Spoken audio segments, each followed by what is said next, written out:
Super Smash Bros. Ultimate is the latest installment in one of the most beloved game franchises of all time. There's a lot to learn about the newest entry in the series. I'm Marcus with the Leaderboard, and these are 107 facts about Super Smash Bros. Ultimate. Super Smash Bros. Ultimate was first revealed on March 8, 2018. The game was unveiled for the Switch in an awesome but vague trailer at 2018's Nintendo Direct presentation. Like tons of other games, this Smash installment has a different name in Japanese. While it's called Ultimate in English-speaking countries, it's called Super Smash Bros. Special in Japan. Like its predecessors, Smash Ultimate was directed by Masahiro Sakurai. Longtime Smash players know that Sakurai is the original creator of the Smash franchise, which came to be because he wanted to know what it would be like to put a bunch of everyone's favorite Nintendo characters all in one game. According to Sakurai, the game took a little over 2 years to develop. It entered development in early 2016 and was released in late 2018. That's an impressive feat considering how colossal Ultimate is. The whole game was built from the ground up. The lighting and textures have been significantly upgraded and characters have had their outfits and appearances updated.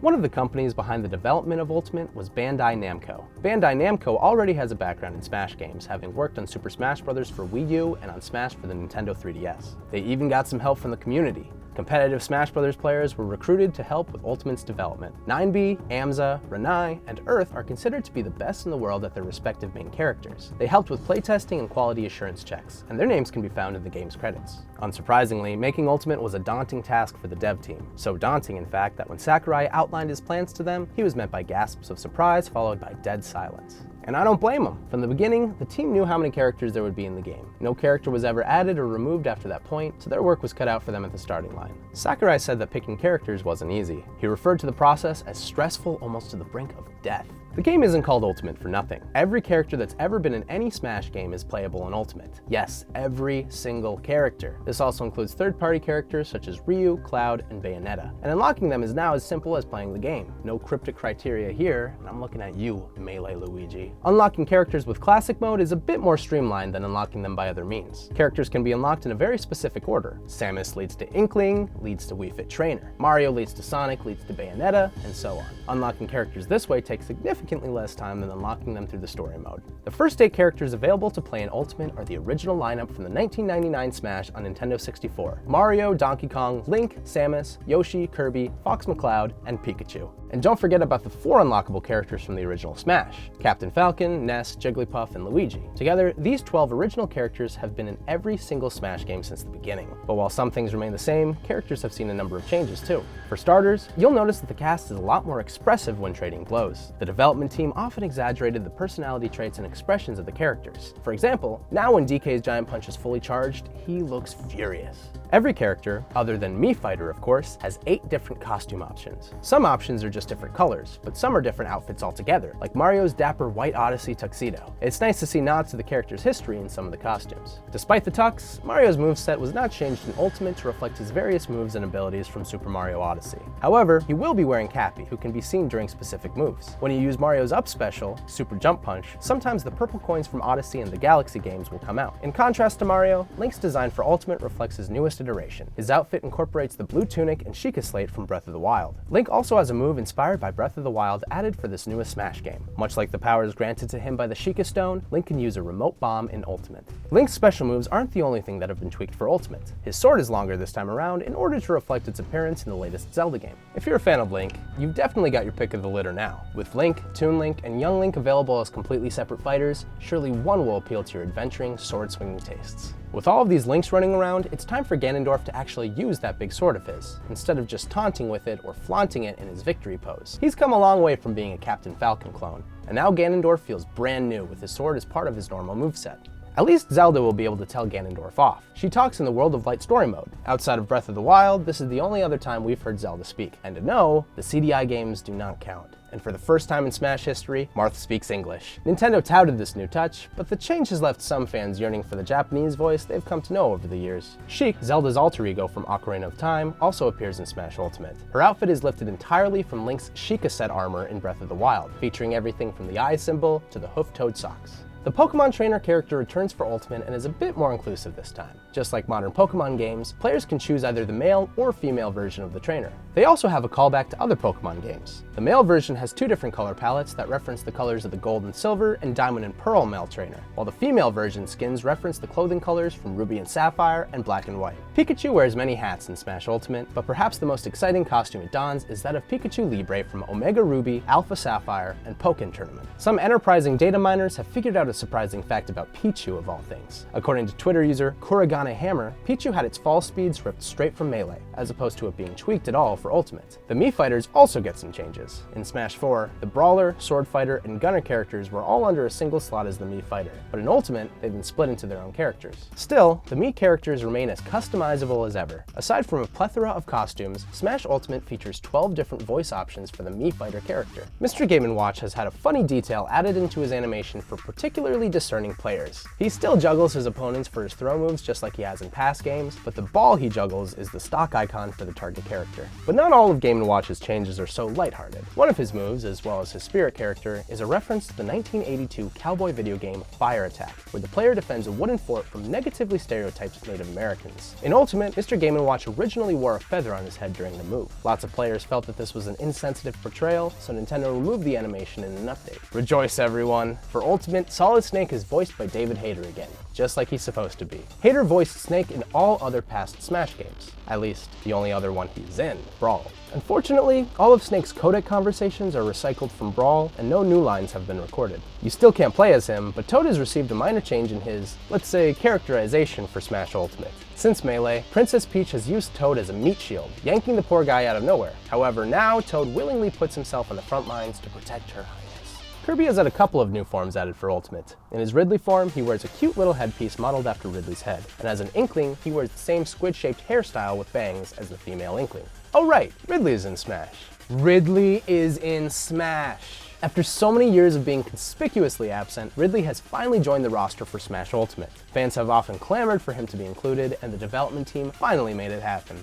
Nintendo wasn't actively trying to snub him. There was a good reason for why Ridley wasn't in previous games. Canonically, Ridley is pretty big and can fly freely. Altering his appearance or abilities to fit him into the game's mechanics could mean he wasn't Ridley anymore, but the dev team made it work for Ultimate. He's one of 7 brand new characters with brand new moves added to Ultimate, including the aforementioned Inkling, Simon Belmont, King K Rool, Isabelle, Incineroar, and Piranha Plant, who's DLC. The Inklings from Splatoon were heavily featured in the initial trailer and have unique moves inspired by their squid-based powers. Introducing the Inklings into the game was a bit more difficult than you might think. The iconic ink mechanic is of course their signature move, and the dev team had to figure out how ink would work when splatting stages and other fighters. Another new character added is Simon Belmont, with items and attacks taken straight out of the classic Castlevania games. He can throw axes, crosses, and holy water, and its final smash stuffs his opponents into a coffin before sending them flying. The newly added King K Rool of Donkey Kong fame has moves inspired by his role in his origin series, Donkey Kong Country. He throws his crown as a boomerang, and observant players might notice that he can deflect attacks with his sizable stomach.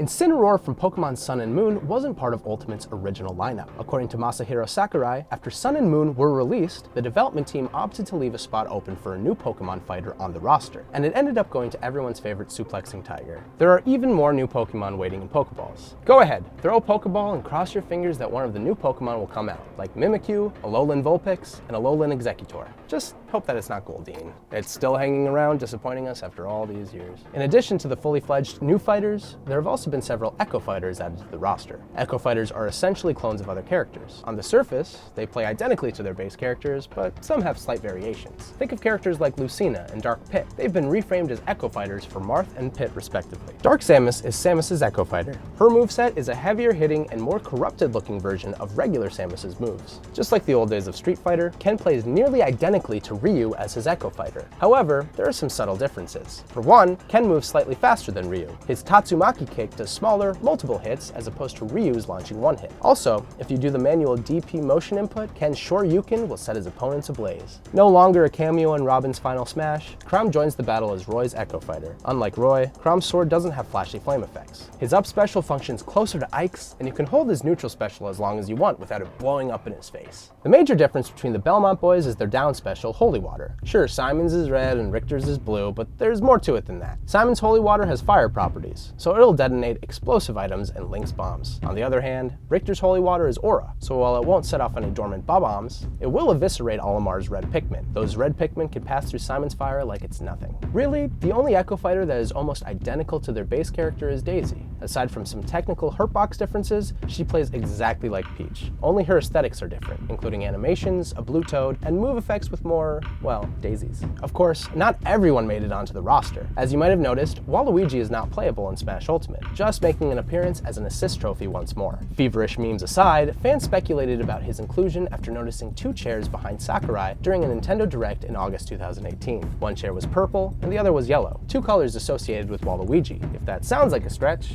it clearly was. But the speculation didn't stop there. There was a rumor going around that there was going to be a Dragonball Z character in Smash Ultimate. Some observant players noticed a potential Easter egg. Wolf from Star Fox strikes a pose similar to Yamcha's Wolf Fang Fist from DBZ. Additionally, Funimation, the company behind DBZ, has expressed interest in wanting a character in Smash. According to Sakurai, Ultimate will likely be the last time that all Smash characters will all be together. This is primarily because of fiscal and legal issues. Pushing Metroid, Metal Gear, Pokemon, and Bayonetta into one game isn't easy after all. So we know who you can play as, but where can you play them? Smash Ultimate stages have lots of references and fond callbacks to the franchise's history. For example, the much-loved Hyrule Castle stage from the N64 is back. There are 103 different stages in Smash Ultimate. Returning stages include Peach's Castle, New Pork City, and Big Blue. And some newly added stages are Moray Towers from Splatoon and Dracula's Castle from Castlevania. On top of that, every stage has different versions. Each stage has a battlefield form and a final destination form if you feel like buckling down for a more serious match. The 2 games with the most stages represented are Brawl and Smash for the Wii U. Brawl has 28 stages represented, and Wii U is just after it at 27. Nintendo added a new feature to Ultimate called Stage Morph. When Stage Morph is on, the current stage will transform into another one of your choosing in the middle of the match. In a departure from past games, players will choose the stage before they choose their characters. Before Ultimate, players might choose a big, lumbering character before realizing they'd be on a small and tricky stage. But now, knowing the stage beforehand will let players make more informed character picks. But what if you want to play by yourself? Smash Ultimate's single player has a new mode called World of Light, which is an adventure-type mode. Still, not as good as Subspace Emissary, but that's fine. However, this new mode came at the cost of trophies, home run sandbag, event challenges, and all-star mode. Personally, I miss the trophies the most.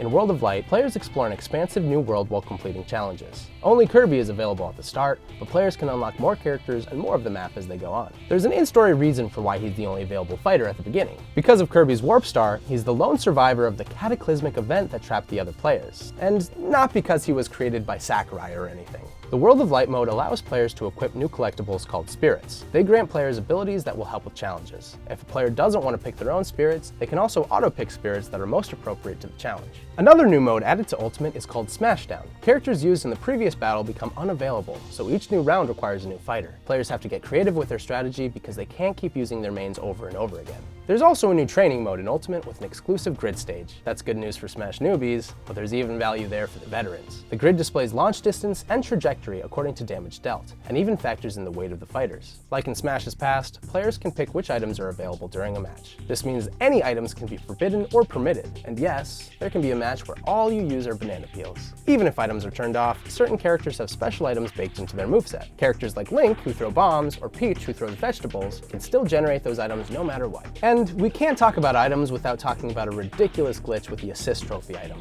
If you have 2 Isabels in a match, and they both use their fishing rod on an assist trophy, the Isabel that grabs the assist trophy first will spawn an infinite amount of assist characters. So have fun with that, if it isn't patched by the time this video goes out. But how appealing are Ultimate's mechanics? The gameplay was retooled to be accessible to casual and new players, while also allowing for pro players to craft their skills. The game's core controls are already pretty simple, but now executing a smash attack is as simple as pressing A and B at the same time. Of course, high-level players can still use traditional controls to time their attacks. One mechanic new to Ultimate is the perfect shield, or parry. When an opponent is attacking, if you press the shield button at exactly the right time, you'll deflect the attack, leaving them wide open for some Smash-branded punishment. Dodging has also been tweaked for Ultimate, and directional air dodging has been added. In the past, when players dodged excessively, their characters basically become untouchable, and matches would drag on forever. With lower intangibility in Ultimate, players hopefully won't rely so heavily on dodging. Pre-existing fighters had to be rebalanced for Smash Ultimate. This was because of the many new fighters that were added, and the rebalancing also meant that character models and animations had to be adjusted. Smash Ultimate has GameCube controller adapters. This was one of the biggest requests from the Super Smash Bros. Melee community. They feel easier to use compared to the small Switch Joy-Cons. Like past installments, the controls for Ultimate can be tweaked for the many controller options. Additionally, players can save custom sets of rules, allowing for friends to switch between different types of play.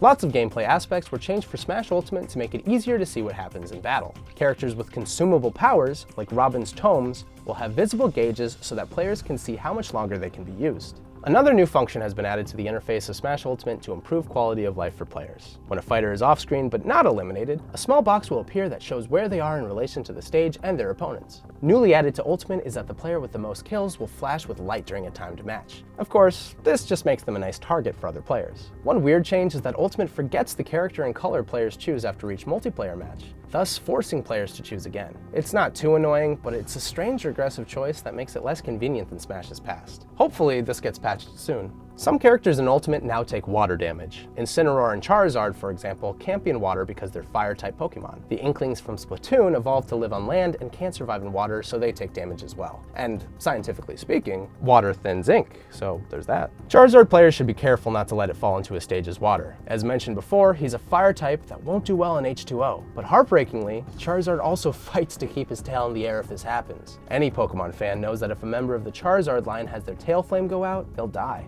Super Smash Bros. Ultimate also supports Amiibo, just like Smash 4. All existing Amiibo work with Ultimate and their data can be transferred. And I know they're releasing Smash Amiibo for the new characters, but let me know in the comments if you think that they'll remake the Smash 4 Amiibo in their new poses. Personally, I want a new Zelda Amiibo. Final Smashes are shorter in Ultimate than they were in previous games. In the past, they could often grind the match's momentum to a halt. This time around, the Final Smashes are more streamlined, and some, like Star Fox's Landmaster, have been completely overhauled. Some Final Smashes have changed in different ways than just becoming more streamlined. Specifically, Pikachu's Volt Tackle and Sonic's Supersonic Transformation are super fast and basically uncontrollable, which is fitting for such fast characters. King Dedede's Final Smash is surprisingly over the top considering how other characters were dialed down, but that's because it's an homage to past Kirby games. He wears the mask from the cage fight in Kirby Superstar Ultra and uses his missile launcher attack from Kirby's Block Ball. That's just one of Ultimate's many Easter eggs. In World of Light mode, one of the spirits that can be obtained is Paz Ortega Andrade from Metal Gear Solid Peace Walker and Ground Zeroes. The item she equips players with is a bomb, and Metal Gear Solid players know that a bomb is how she was killed in Ground Zeroes. Wii Fit Trainer, of all characters, has a funny and rather sad Easter egg in World of Light mode. When the beam of light hits the fighters to turn them into spirits, Wii Fit Trainer strikes the tree yoga pose. This might seem silly, but the in-game tree pose attack gives her brief invincibility,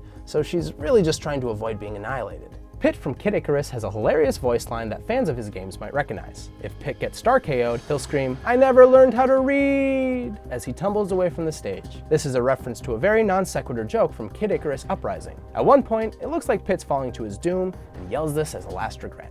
Not all of Ultimate's Easter eggs are this morbid, I promise. Fox's Star Fox Smash Taunt has been carried over from Melee, Brawl, and Smash 4. Like in the past, it can be activated by a specific button press on Star Fox stages, and results in Star Fox characters having brief conversations. On the Battlefield stage, players can see 4 other floating islands in the background if they look carefully, though they're a bit hard to see from that perspective. This is most likely a reference to stages in 4 previous Smash games. There's another cool occurrence in the background of the Battlefield stage that players might notice. The stage has a visible sun that can be observed far off in the sky, and sometimes the sun will be eclipsed, which causes the battlefield to darken just a bit. The special effects of Ness and Lucas's moves are all references to animations from the Mother series. When Lucas hits another character, a bluish square flashes just like the trippy effects from Mother 3. One of Ness's moves results in a rain of 8-bit-esque diamond-like polygons. And I'm always reminded of these references every single time our producer Adrian uses these moves against me. Every single time.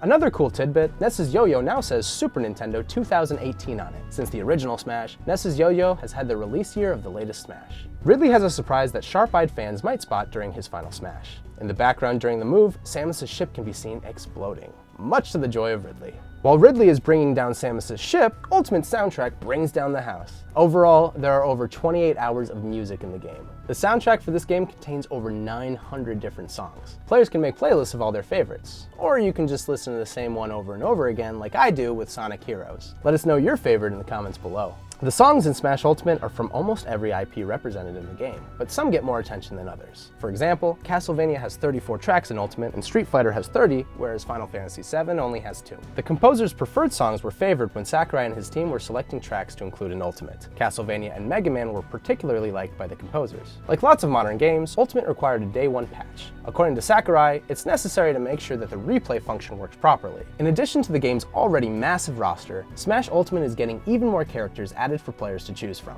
Ultimate will be getting 5 DLC characters after launch, each costing $5 and coming with their own theme music and stage. The next DLC character after the Piranha Plant was revealed pretty early on after Ultimate's release. It's Joker from the widely acclaimed Persona 5. Particularly dedicated players can buy the Fighters Pass to get the most out of their Ultimate experience. The Fighter Pass is a package of all the DLC characters, their stages, and their music, totaling $25. Super Smash Bros. Ultimate has a special edition. It costs about $140 and comes with a steel case with the Smash logo on it, a special Smash-themed Pro Controller, and, of course, the game. Smash Ultimate was getting a slew of praise before it was even fully released. At E3, IGN nominated it for its Best Game and Best Nintendo Switch Game, winning in the latter category. Smash Ultimate was pirated by a number of ambitious players. These pirates ripped files from an early copy of the game in late November and uploaded them, circulating info that hadn't been publicly revealed yet. Naturally, Nintendo issued plenty of takedown notices to these channels, and fans like me were rightfully angry about having the game spoiled for them. And then it happened again with Kingdom Hearts 3. Super Smash Bros. Ultimate had huge sales in its launch week, which makes sense considering everyone and their mother seems to have the game. In its first week, it sold 1.2 million copies in Japan alone. Unsurprisingly, Smash Ultimate broke some records internationally. It was the fastest-selling home console game from Nintendo in both Australia and New Zealand, beating the launch sales of Breath of the Wild and Mario Kart 8. Tech and car mogul Elon Musk is apparently a Smash fan. A little over a week after the game's release, Musk revealed his favorite Ultimate character, Zero Suit Samus. It makes sense that a tech head like Elon Musk would prefer playing as a sci-fi character. I bet he also likes to play as Rob. How about you? Who do you play as in Smash, and who are you hoping will be added as potential future DLC? I know I'm still holding out for the chorus kids from Rhythm Heaven. Comment below and let us know. I'm Marcus, and thanks for watching 107 Super Smash Bros. Ultimate Facts. Don't forget to click the bell icon to become part of the notification squad. And if you like getting more from your games, subscribe to the Leaderboard, your home for video game facts.